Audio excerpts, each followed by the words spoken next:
Okay, so what we're going to talk about is how Imprivata can simplify the authentication into an endpoint using our OneSign solution.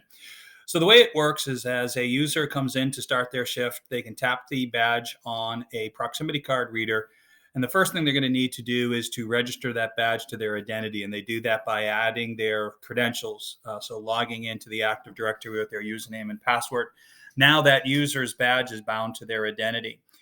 So from that point forward, when they come back into the facility, they're going to tap the badge on the same proximity card reader, and that's going to authenticate them into that Windows endpoint. So no longer do they need to struggle with usernames and passwords. They can just tap the badge, and then any applications that they're profiled for will have those credentials ultimately learned.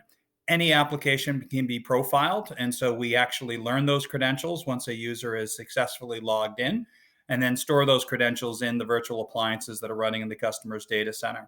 So the next time they come back and they log in, the first thing they're going to do is log into the Active Directory. The second thing they're going to do is tap the badge as they navigate around the healthcare system or around the office or the operation. And then when they launch the applications, those credentials are automatically going to be passed through. This means that organizations can ensure that their users have unique, complex, long usernames and passwords that are different for every application that they need access to, ensuring that if they have a compromise on one, they don't have a compromise on all. And that's ultimately how the Imprivata OneSign solution can help organizations do two things. One is we can dramatically improve the workflow for the users and simplify it while also improving the security for the organization themselves.